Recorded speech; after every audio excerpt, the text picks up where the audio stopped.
Hello student, good morning. आज आपका 8वां question है और इस जितने अब क्रिया वाले क्वेश्चन चल रहे हैं मोस्ट इंपॉर्टेंट क्वेश्चन है। ठीक, ये क्वेश्चन आपके लिखे आएंगे, ये नहीं कि ये क्या लिख दिया आपने, ये क्वेश्चन आपका लिखा होगा कि निम्न क्रियाओं के लिए संतुलित रासायनिक समीकरण लिखिए, प्रत्येक क्रिया का प्रकार बताइए। और ध्यान रखिए, जितने क्वेश्चन आपके क्रिया पर आधारित चल रहे हैं उनमें से दो पार्ट कोई ना कोई पूछे अवश्य जाते हैं। ठीक, लगभग हर पेपर में, इसीलिए इंपॉर्टेंट क्रिया है, ध्यान दीजिए। इसमें लिखा हुआ है कि potassium bromide barium iodide, potassium iodide बनेगा और बेरियम ब्रोमाइड बनेगा। तो इसकी क्रिया कैसे लिखेंगे? ए नंबर, पोटेशियम ब्रोमाइड का सूत्र आपका KBr। अवस्थाएं देखो इसमें लिखी है, तो आप लिख दीजिए AQ मतलब जलीय। बेरियम आयोडाइड का सूत्र आपका BaI2 होगा। ठीक, ये भी इसका जलीय है, Bi2 क्यों होगा ये भी ध्यान देना है। आप लोग पढ़ चुके हो भाई, के पर कितना प्लस होता है? 1 प्लस, ये पढ़ा है। लीची ना का रब कोसेगा फिर। ठीक, इन पर सभी पर 1 प्लस होता है, वर्ग 1 के तत्व हैं ये। ठीक, 1 प्लस है। और देखो इधर आपका फिर दूसरा वाला बताया था हमने,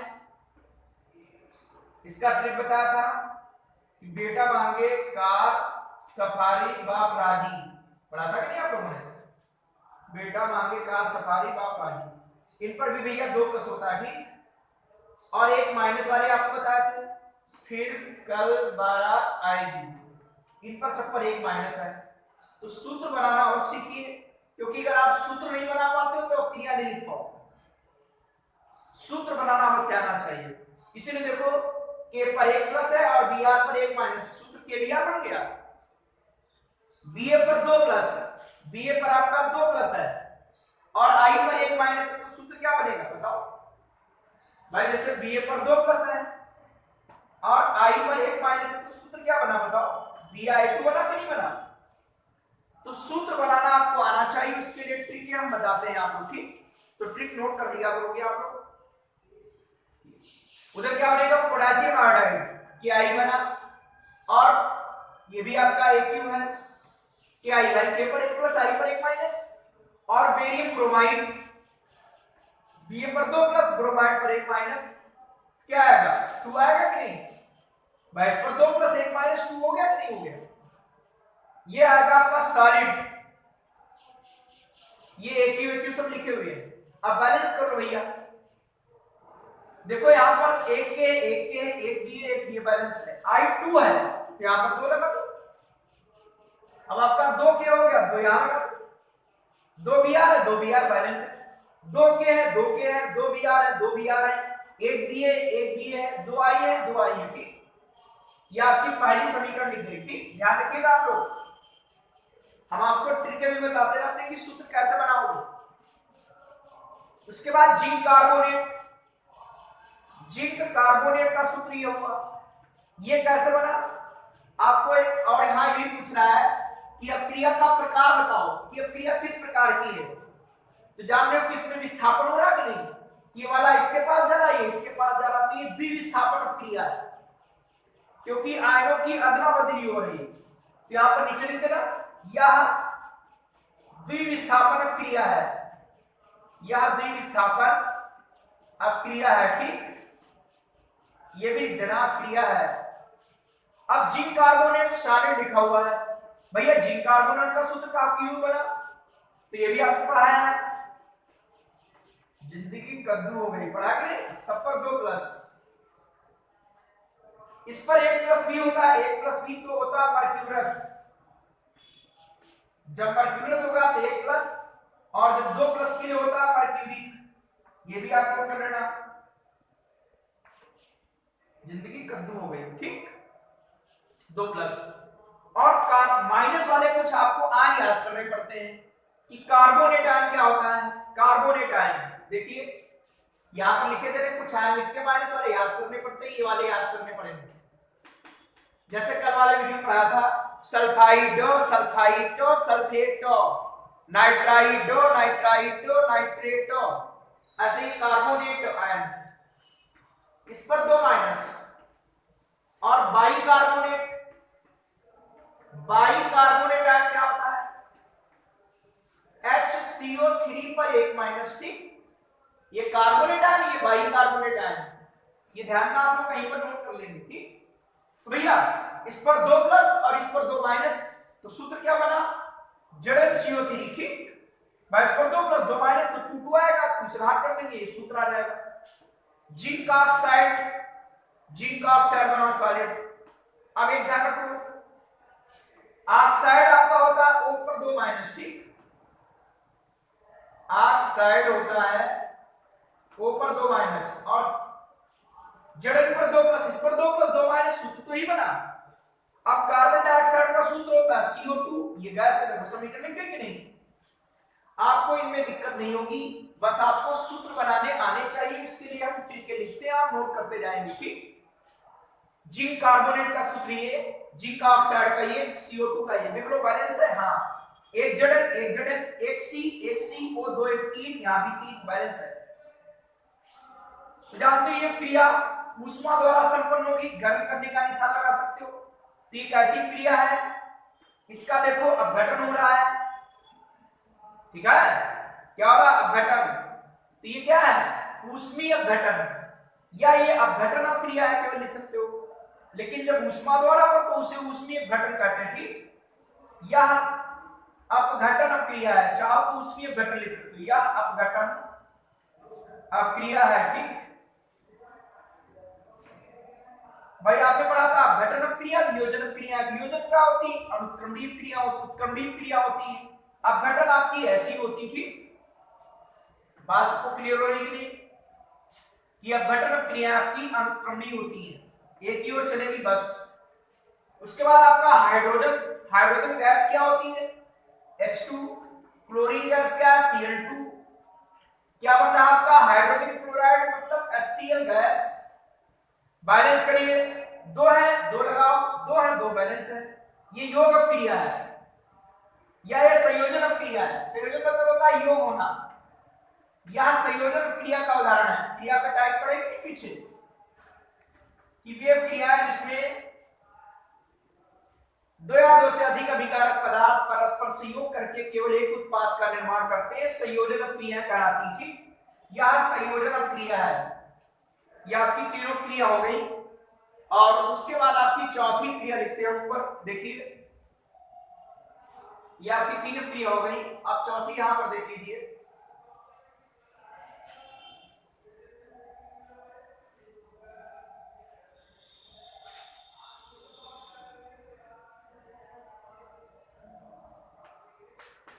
ये सब क्वेश्चन आगे के लिए संयोजन क्रिया।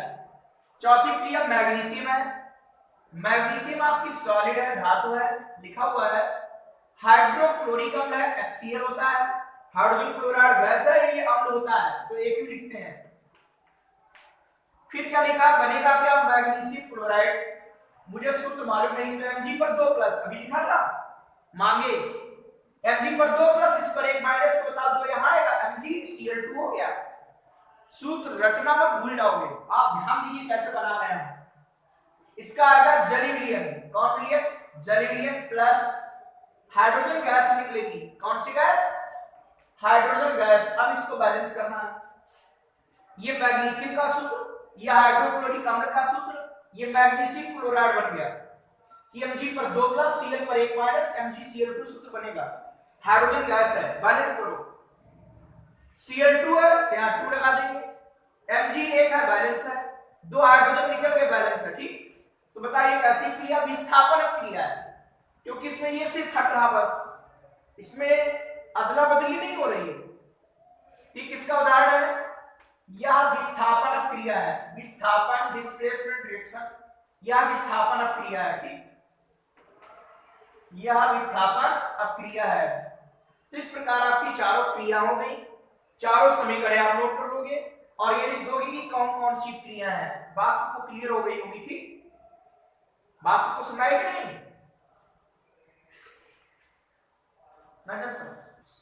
क्वेश्चन नंबर आपका 9 है कि ऊष्माक्षेपी ऊष्मा शोषी क्रिया क्या होती है, उदाहरण दीजिए। तो ये आप लोग जब इस चैप्टर को पढ़ रहे थे तो वहां पर आप लोग पढ़ चुके हैं, ठीक, इसीलिए इस क्वेश्चन को यहां नहीं कराते, आपको हम समझा दे रहे हैं, आपको दोबारा लिखना भी नहीं, चूंकि पीछे लिख चुके हो कि वेग क्रिया है, जिनसे ऊर्जा निर्मुक्त होती है, रिलाइज होती है, निकलती है, उन्हें कहते हैं ऊष्माक्षेपी क्रियाएं। और ऊष्माशोषी क्रिया क्या होती है कि वे क्रियाएं जो ऊष्मा का अवशोषण करती है या ऊर्जा का अवशोषण करती है, उन्हें बोलते हैं ऊष्माशोषी क्रियाएं। और इनके एग्जाम्पल भी आपको पीछे हमने लिखा है, वहां से आप नोट कर लेना या वहीं पर तैयारी कर लो, इस क्वेश्चन को मत करना, ठीक। आपका एक क्वेश्चन पीछे हो चुका है।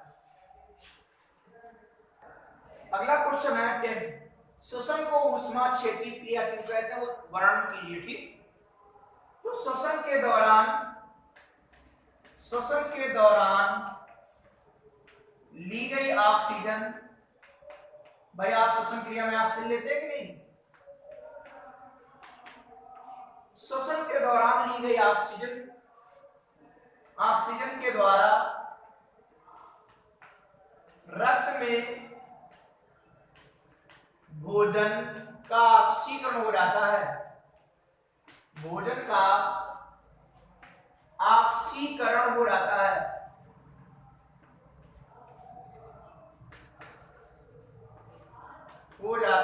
और इस प्रक्रिया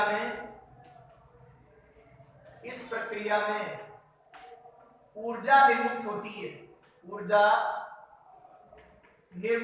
है, या निकलती है, लिख सकते हो, निर्मुक्त होती है। इस कारण श्वसन ऊष्माक्षेपी क्रिया है। इस कारण श्वसन ऊष्माक्षेपी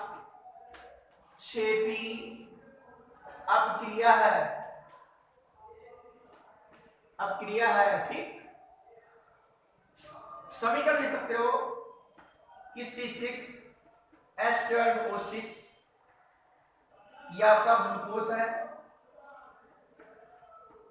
क्योंकि आप खाना खाते हो तो इसका गठन ग्लूकोज में हो जाता है, फिर ग्लूकोज का रक्त में अपघटन होता है वायु के द्वारा, ठीक। ये ऑक्सीजन है, ये ग्लूकोज से ही ऑक्सीजन है। चौथी लिख सकते हो अवस्था, ये सॉलिड, ये गैस, इसका अपघटन होगा, CO2 बनेगी और पानी, ये छोड़ते हो कि नहीं, CO2 छोड़ते हो, पानी निकालते हो, और प्लस ऊर्जा, आपको ऊर्जा मिलती है, ठीक है। बात से पूछना है कि नहीं।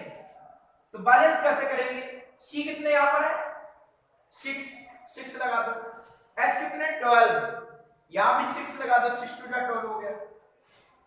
O कितने थे यहां पर 12 और 6 18, यहां पर 6 है, यहां भी 6 लगा दो, ठीक। तो समीकरण आपको तैयार हो जाएगी।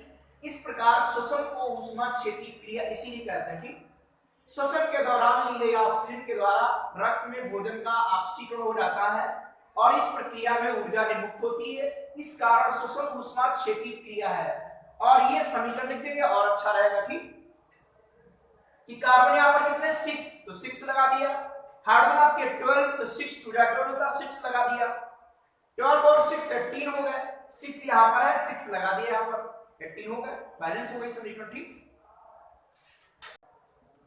अगला क्वेश्चन है, वियोजन अपक्रिया को संयोजन अपक्रिया के विपरीत क्यों कहा जाता है, इन अपक्रियाओं के लिए समीकरण दीजिए। तो वियोजन क्रिया क्या होती है कि वे क्रियाएं जिनमें 2 या 2 से अधिक पदार्थ, वे क्रियाएं जिनमें कोई पदार्थ 2 या 2 से अधिक सरल पदार्थों में वियोजित हो जाता है, वियोजन क्रिया कहलाती है, या विघटित हो जाता है, वियोजन क्रियाएं कहलाती हैं, ठीक। और संयोजन में क्या होता है कि वे क्रियाएं जिसमें 2 या 2 से अधिक पदार्थ परस्पर संयोग करके केवल एक यौगिका या एक उत्पाद का निर्माण करते हैं, उन्हें कहते हैं संयोजन क्रियाएं। तो इसमें क्या होता है कि एक पदार्थ 2 या 2 से अधिक सरल पदार्थों में विघटित हो जाता है। इसमें क्या होता है, 2 या 2 से अधिक सरल पदार्थ परस्पर संयोग करके एक उत्पाद का निर्माण करते हैं, ठीक। इसीलिए इसको इसका विपरीत कहा जाता है, और इनके लिए हम फिर एग्जांपल भी लिखेंगे, ठीक। तो देखो लिखेंगे इसमें, संयोजन क्रियाओं में कोई यौगिक 2 या 2 से अधिक सरल पदार्थों में विघटित हो जाता है, जैसे ये लिख लिया, ठीक है। देखो जो एनसीईआरटी में है वियोजन और अपघटन को एक ही क्रिया माना गया है। ठीक, बात से कुछ नहीं, बस इतना अंतर होता है कि जो वियोजन होती है क्रिया बताई थी वो उत्क्रमणीय होती है और जो अपघटन होती है वो अनुत्क्रमणीय होती है। ठीक, तो वहां पर लेकिन इस एनसीईआरटी में जो है ऐसा कुछ माना नहीं गया है यहाँ पर। ठीक, आपके यहाँ सिलेबस में इसीलिए उदाहरण लिख दिया इसका हमने। ठीक, कि वियोजन क्रियाओं में कोई यौगिक दो या दो से अधिक सरल पदार्थों में विघटित हो जाता है। तो यहाँ पर उत्क्रमणीय या अनुत्क्रमणीय का कोई शब्द हमने लिखा नहीं है। ठीक, ये आपका एक उदाहरण हो गया, उष्मा लगा दी, ये बन गया, वो बन गया। ठीक, संयोजन क्रियाओं में क्या होगा, दो या दो से अधिक सरल पदार्थ परस्पर संयोग करके केवल एक उत्पाद का निर्माण करते हैं। तो ये संयोजन क्रिया का उदाहरण है। ठीक, ये आपकी संयोजन क्रिया का उदाहरण है। ठीक, संयोजन क्रिया बताई थी, ये उसका उदाहरण है। तो इससे स्पष्ट हो जा रहा है, चाहो तो इसमें उत्क्रमणीय का निशान लगा सकते हो, अगर लगाना चाहो ऐसे लगा सकते हो, कोई दिक्कत नहीं। ठीक, बात को सुना रहे कि नहीं, अगर उत्क्रमणीयता का लगाना चाहो तो, लेकिन एनसीईआरटी में ऐसा कहीं नहीं दिया है, तो आप चाहो तो लगाइए, ना लगाओ कोई दिक्कत नहीं। ठीक, यहां हमने उत्क्रमणीय शब्द बाहर लिखा नहीं है, उसमें घबराने की आवश्यकता आपको नहीं है। ठीक है, तो किसको गर्म करोगे, पदार्थ बन जाएंगे और इसकी इससे क्रिया कराओगे, ये पदार्थ भी बन जाता है। ठीक, बात सबको सुनाई कि नहीं, तो इसीलिए अगर आप लगाना चाहो रिवर्सल का निशान तो लगा सकते हो, कोई दिक्कत नहीं है। ठीक, तो इन क्रियाओं से हमारा स्पष्ट हो जाएगा, क्या स्पष्ट हो जाएगा कि जो हमारी वियोजन क्रिया है या वियोजन क्रिया को संयोजन क्रिया का विपरीत कहा जाता है। ठीक, क्या लिखेंगे, उपरोक्त क्रियाओं से स्पष्ट है कि उपरोक्त अभिक्रियाओं से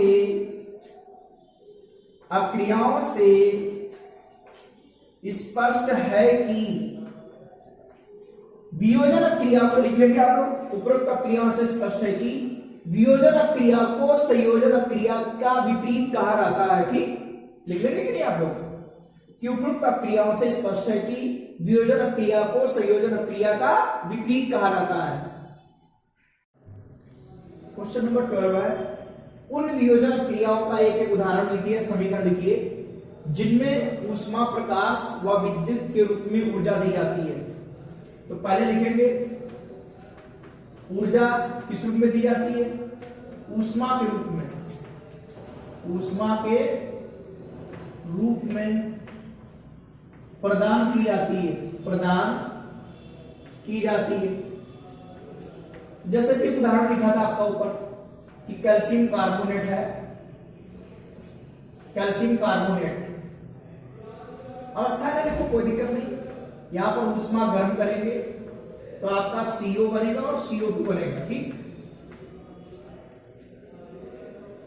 कैल्शियम कार्बोनेट ऊष्मा के द्वारा गर्म करेंगे तो CO बनेगा और CO2 बनेगा।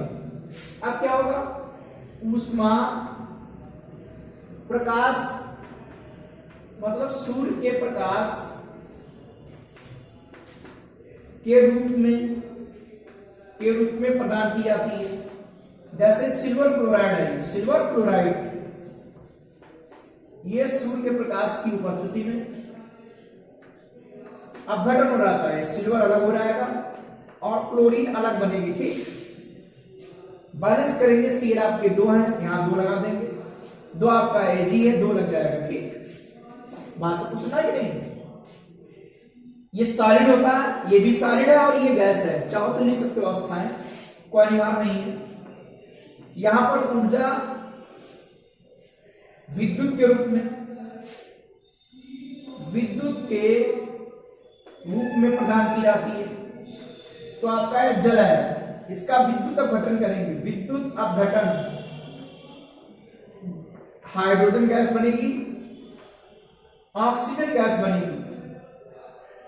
बैलेंस करने के लिए विद्युत अपघटन कहलाता है। ठीक, विद्युत के रूप में ऊर्जा दी जाती है तो उसे विद्युत अपघटन या विद्युत वियोजन कह सकते हो। तो यहां पर लिख देंगे हम, विद्युत केवल लिखे दे रहे हैं। ठीक, तो यहां पर O2 है तो क्या करेंगे, यहां पर 2 लगा देंगे और आपके 4H2 है तो यहां पर 2 लगा देंगे। ठीक, अवस्थाएं लिखना चाहो लिख सकते हो, ये आपकी द्रव है, ये भी गैस है और ये भी गैस है। ठीक, यदि अवस्थाएं लिखना चाहो तो आप लिख सकते हो। ठीक, इस प्रकार ये 3 उदाहरण हो गए, ये ऊर्जा ऊष्मा के रूप में मिल रही, ये ऊर्जा प्रकाश के रूप में और ये ऊर्जा विद्युत के रूप में मिल रही। ठीक,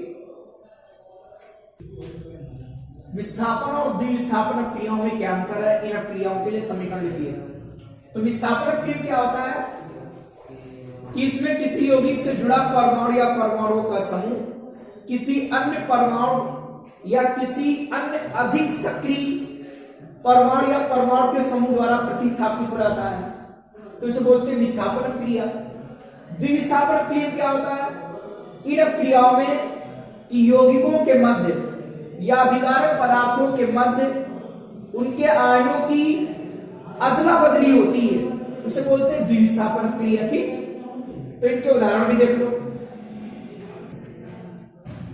देखो क्या लिखेंगे कि विस्थापन क्रिया में क्या होता है कि किसी यौगिक से जुड़ा परमाणु या परमाणुओं का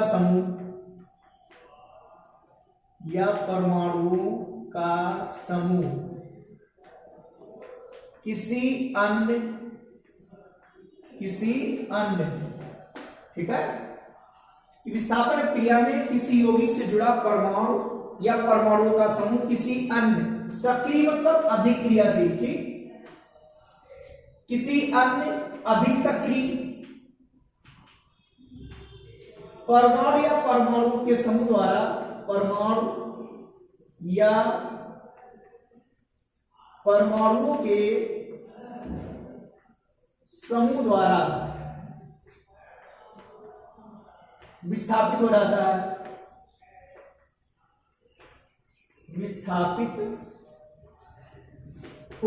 है, ठीक है। विस्थापन क्रिया में किसी यौगिक से जुड़ा परमाणु या परमाणु का समूह किसी अन्य सक्रिय परमाणु या परमाणु के समूह द्वारा विस्थापित हो जाता है। जैसे ये क्रिया मान लीजिए Fe है, ठीक, और ये कॉपर सल्फेट का विलयन है, ठीक है। ये क्या करेगा, कॉपर को हटा देगा, ये आ जाएगा FeSO4 और कॉपर ये आ गया, ठीक, क्योंकि बताया था आपका Fe कॉपर से अधिक सक्रिय धातु है, ठीक, सक्रियता सड़ी बताई थी, उसे बताया था आपका Fe कॉपर से अधिक सक्रिय धातु है, तो ये कॉपर को हटा देगा, ठीक, बात सबको सुना है नहीं। तो ये विस्थापन क्रिया हो गई। चाहो तो अवस्था लिख सकते हो, ये सॉलिड है, ये इसका जलीय विलयन होगा, ये भी इसका जलीय विलयन बनेगा और ये सॉलिड बनेगा। और द्विविस्थापन क्रिया क्या होता है, द्विविस्थापन क्रिया में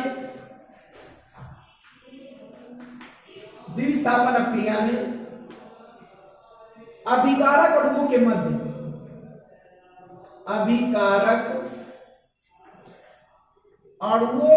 मध्य आयनों की अदला बदली होती है, आदान प्रदान, आयनों का आदान प्रदान होता है, आयनों का आदान और प्रदान होता है, ठीक, बात सबको सुनाई कि नहीं। द्विविस्थापन क्रिया में अभिकारक अणुओं के मध्य आयनों का आदान प्रदान होता है। जैसे एग्जांपल है silver nitrate, sodium chloride, silver nitrate का जलीय विलयन है, सोडियम क्लोराइड का जलीय विलयन है, सिल्वर क्लोराइड का अवक्षेप बनता है AgCl, देखो आयनों की अदला बदली हो गई, ये अवक्षेप बनेगा, ये वाला इसके पास चला गया, ये वाला इसके पास, और सोडियम नाइट्रेट बनेगा, ये जलीय विलयन बनेगा, ठीक, ये हो गई अदला बदली। बात सबको सुनाई, क्या हो गई, अदला बदली हो गई, ठीक, ये आपका इसके पास चला, ये वाला इसके पास चला गया, अदला बदली हो गई। तो ये होता है किसमें, द्विविस्थापन क्रिया में, ठीक है। बात सबको सुनाई कि नहीं, बोलो। सिल्वर के शोधन में सिल्वर नाइट्रेट के विलयन से सिल्वर प्राप्त करने के लिए कॉपर धातु द्वारा विस्थापन किया जाता है। इस क्रिया के लिए समीकरण लिखिए, ठीक। तो देखो आपको बताया था, मंत्र समझ लीजिए, आपको एक टेबल बनवाई थी धातुओं की सक्रियता श्रेणी की, लिक, बाग, सर, काना, ठीक, मग्गा, एल्युमिनियम का, मन, जन, करके, फेंक, दो, कोई नहीं, श्रीनाथ, प्रभाकर हैं, कापर, HD, AG, पटना आए, ठीक। तो देखो कापर धातु सिल्वर से अधिक सक्रिय की नहीं, क्योंकि जैसे जैसे आप लोग नीचे आते हो धातुओं की सक्रियता घटती है, ठीक। जैसे अभी देखा था Fe कापर से अधिक सक्रिय धातु है, तो Fe कापर सल्फेट विलयन से कापर को विस्थापित कर देती है। आगे आपके टॉपिक है धातुओं की सक्रियता श्रेणी। ऐसे यहां कापर क्या है, सिल्वर से अधिक सक्रिय धातु या क्रियाशील धातु है, इसलिए सिल्वर नाइट्रेट विलयन से आपका जो है सिल्वर विस्थापित कर देगा। तो यहां लिखेंगे कि जब सिल्वर नाइट्रेट के विलयन में, जब सिल्वर नाइट्रेट के विलयन में कापर धातु डाली जाती है, कापर धातु डाली जाती है, तो कापर सिल्वर नाइट्रेट विलयन से, यानी सकते तब कापर सिल्वर नाइट्रेट विलयन से सिल्वर नाइट्रेट विलयन से सिल्वर धातु विस्थापित कर देता है, विस्थापित कर देता है, ठीक। बात सबको सुनाई कि नहीं? क्योंकि अगर लिखना चाहो, क्योंकि कापर, कामा लगाएंगे, सिल्वर से अधिक सक्रिय या अधिक क्रियाशील धातु है, अधिक क्रियाशील लिख सकते हो या सक्रिय, ठीक।